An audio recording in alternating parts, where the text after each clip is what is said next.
Saudara-saudara, selamat sore. Pada hari ini saya akan menyampaikan beberapa hal terkait dengan perkembangan kasus COVID-19 yang saat ini sedang kita hadapi bersama. Dari hari ke hari kita melihat adanya pertambahan kasus yang cukup signifikan.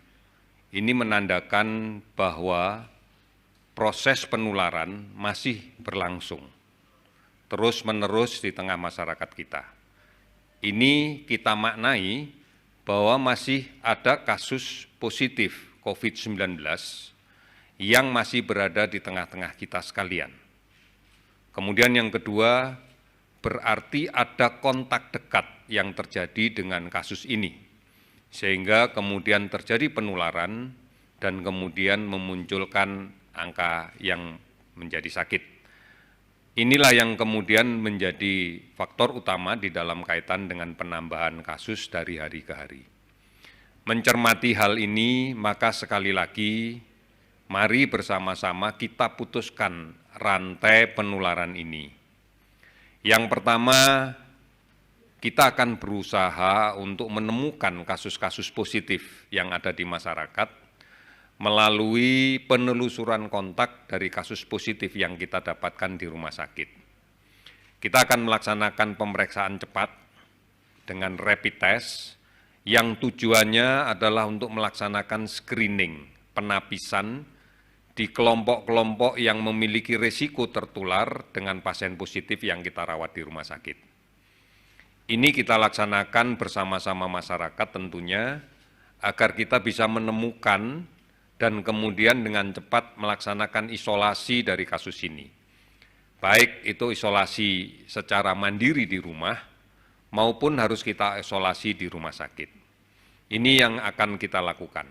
Namun yang kedua, yang lebih penting lagi adalah bahwa anjuran pemerintah untuk menjaga jarak pada kontak sosial di tengah masyarakat harus dipatuhi. Karena pada jarak yang sangat dekat, kurang dari 1,5 meter, ini memberikan peluang yang besar untuk terjadinya penularan dari orang yang positif, sakit, dan kemudian di dalam tubuhnya ada virus, melalui percikan ludah yang kita sebut dengan droplet pada saat yang sakit ini batuk, pada saat yang sakit ini bersin, dan kemudian mengenai orang lain yang sehat. Artinya kontak dekat masih terjadi. Kemudian yang kedua, bisa saja terjadi kontak tidak langsung, misalnya percikan itu mengenai barang-barang yang sering digunakan bersama. Di dalam kendaraan angkutan massal misalnya adalah pegangan pada saat berdiri, kemudian pintu, gagang pintu pada saat kita keluar masuk, kemudian riling tangga pada saat kita akan pindah dari satu tempat yang lebih tinggi atau lebih rendah dan sebaliknya. Ini terjadi kemudian tidak disertai dengan cuci tangan dengan menggunakan sabun. Dan kemudian secara langsung makan atau minum tanpa cuci tangan, atau menyentuh hidung, mulut, mata tanpa cuci tangan. Inilah yang menjadi bukti bahwa kasus ini masih terus akan menular di tengah masyarakat kita.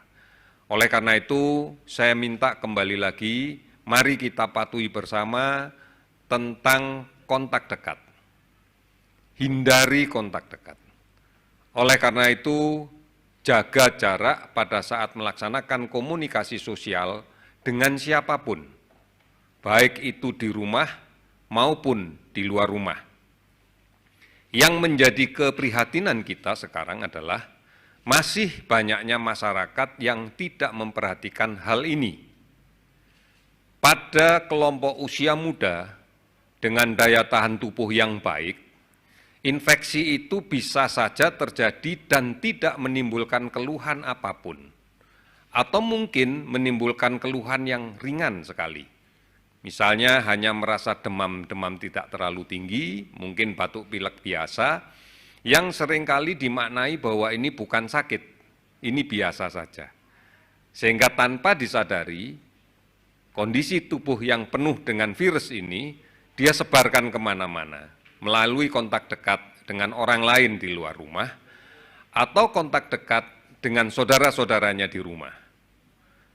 Apabila ini mengenai kelompok-kelompok yang rentan, baik karena usia tua atau karena ada penyakit yang mendahului, maka dampak yang muncul tentunya akan menjadi serius, tidak seperti yang terjadi pada anak muda atau usia muda yang memiliki daya tahan tubuh yang baik.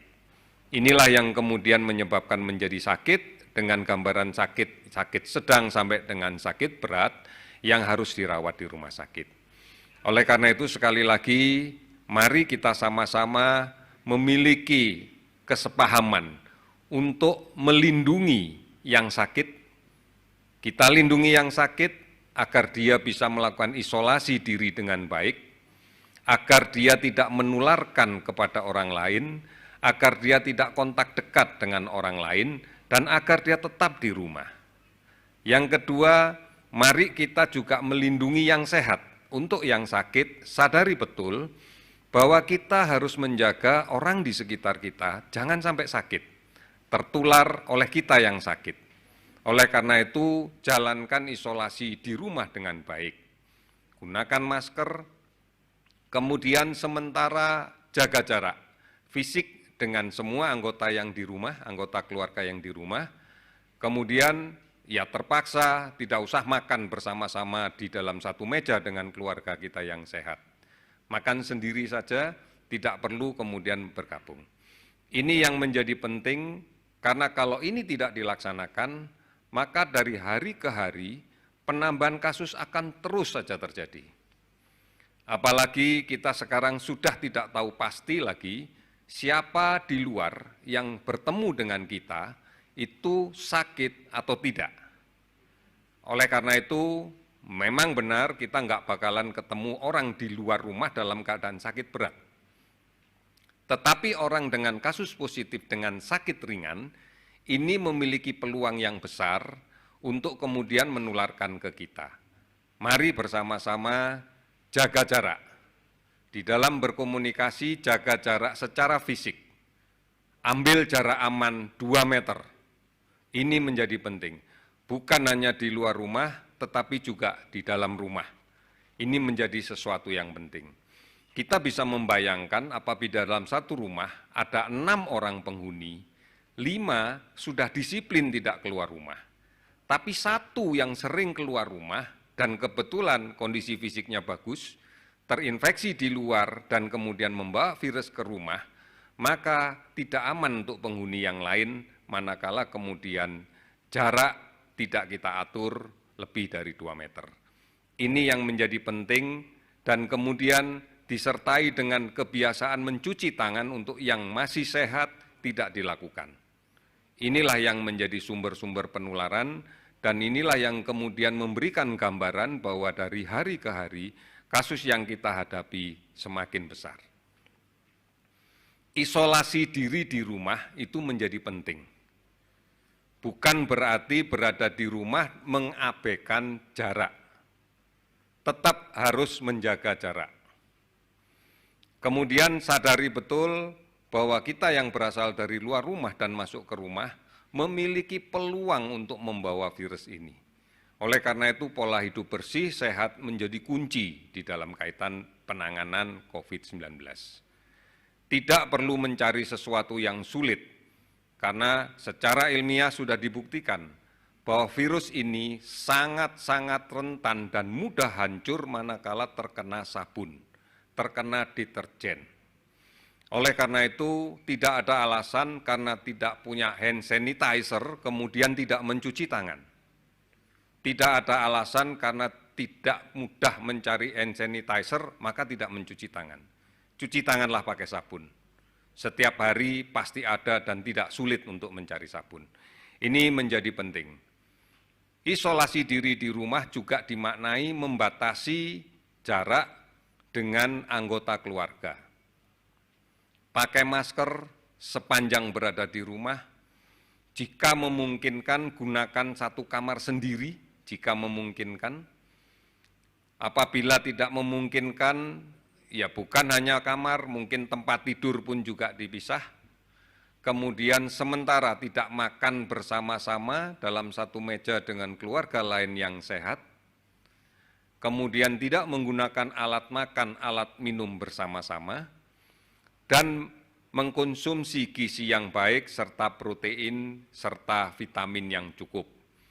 Tidak kemudian harus panik dengan membeli vitamin di toko, di apotek, karena pada hakikatnya kita kaya dengan buah-buahan, kita kaya dengan sayur-mayur, dan semuanya pasti akan mengandung vitamin yang kita butuhkan. Jadi tidak harus dimaknai kemudian harus membeli vitamin, membeli multivitamin di apotek atau di toko, tetapi makanlah buah dan sayur yang cukup. Tidak harus buah import, apapun buah itu akan mengandung gizi yang baik, mengandung vitamin yang cukup. Ini yang menjadi kunci pada saat melaksanakan isolasi diri. Kemudian lakukan pemantauan diri. Lakukan pemantauan diri dan lakukan konsultasi dengan tenaga kesehatan. Tidak harus keluar rumah untuk datang ke puskesmas, tidak harus keluar rumah untuk datang ke rumah sakit. Sekarang banyak sekali media yang bisa kita akses untuk berkonsultasi, bahkan bisa berinteraktif langsung dengan yang memberikan konsultasi. Kita pahami ada beberapa call center yang bisa dihubungi, baik di 119, ekstensi 9, kemudian di Halo Kemkes 15567, ataupun banyak lagi di media online yang lain. Bisa di Halodoc, bisa di Sehatpedia, bisa di Gojek, dan sebagainya. Rapid test bukan untuk menegakkan diagnosa, tetapi merupakan penapisan, penyaringan, screening untuk mengarah pada kasus-kasus yang positif. Oleh karena itu, manakala di antara saudara-saudara ada yang sudah melaksanakan rapid test dan hasilnya negatif, jangan memaknai bahwa Anda bebas dari penyakit ini. Karena beberapa kasus negatif sebenarnya adalah kasus yang sudah terinfeksi tetapi masih kurang dari 7 hari. Sehingga antibodi belum terbentuk, maka pada saat pemeriksaan bisa memberikan kesan gambaran negatif.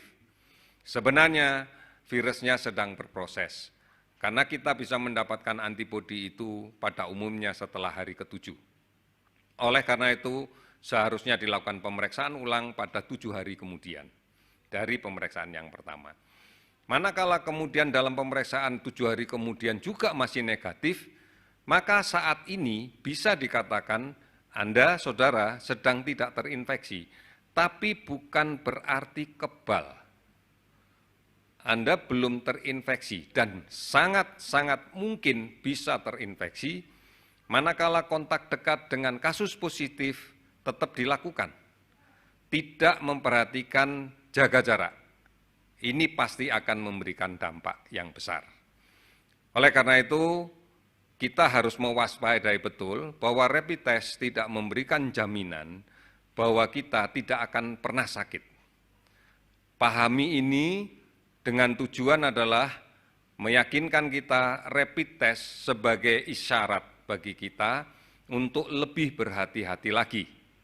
Bukan kemudian untuk meyakinkan bahwa saya tidak sakit dan tidak akan sakit. Ini menjadi penting. Terkait dengan konteks menjaga jarak, kemudian rajin cuci tangan, kemudian pemeriksaan rapid test yang belum tentu bahwa itu dimaknai tidak sakit, maka sebaiknya berhati-hatilah, tidak perlu meninggalkan rumah, tidak perlu bepergian yang jauh, tidak perlu kemudian bepergian bersama keluarga menuju ke tempat lain yang jauh. Resiko akan sangat besar terkait dengan hal itu. Apalagi kemudian harus pergi ke kampung dengan keluarga yang cukup banyak, di dalam satu mobil yang berdesak-desakan, dalam satu alat angkut yang berdesak-desakan, ini memberikan resiko yang berlipat ganda. Oleh karena itu bijak di dalam kaitan dengan merencanakan apabila nantinya akan mudik. Kami menyarankan hati-hati sebisa-bisanya ditunda sampai dengan kondisi ini menjadi jauh lebih baik. Ini menjadi perhatian pemerintah karena kita tidak menginginkan penambahan kasus ini menjadi semakin tinggi dan penularan di tengah masyarakat juga semakin banyak. Harapan kami inilah yang harus dilakukan di dalam kaitan mengantisipasi beberapa kegiatan ke depan. Tetap tinggal di rumah bukan berarti tidak produktif. Silahkan melakukan pekerjaan dari rumah, belajar dari rumah, dan beribadah di rumah. Rajin cuci tangan menjadi kunci. Oleh karena itu, saudara-saudara sekalian, ini cara yang paling tepat untuk memutus rantai penularan dari penyakit ini. Kalau ini bisa kita lakukan bersama-sama, di mana semua orang berusaha saling melindungi, yang sakit melindungi yang sehat agar tidak tertular oleh penyakitnya, yang sehat melindungi yang sakit agar tidak keluar dari rumah dan melakukan kegiatan yang tidak perlu di luar rumah, kemudian yang kaya melindungi yang miskin agar bisa hidup dengan wajar, dan yang miskin melindungi yang kaya agar tidak menularkan penyakitnya. Ini menjadi kerjasama yang penting. Saya optimis dan sangat meyakini karena sebenarnya bekerja sama, bergotong royong, saling toleransi itu modalitas dasar kita sebagai bangsa Indonesia. Karena inilah kepribadian kita yang sebenarnya. Tidak perlu kemudian kita mencari-cari cara, karena sehakikatnya kita sudah memiliki itu. Bertoleransilah dengan tetangga kita, saling mengingatkan ini menjadi sesuatu yang penting. Saling membantu ini menjadi tulang punggung dari upaya untuk mengendalikan penyakit ini. Ini beberapa pesan yang saya sampaikan.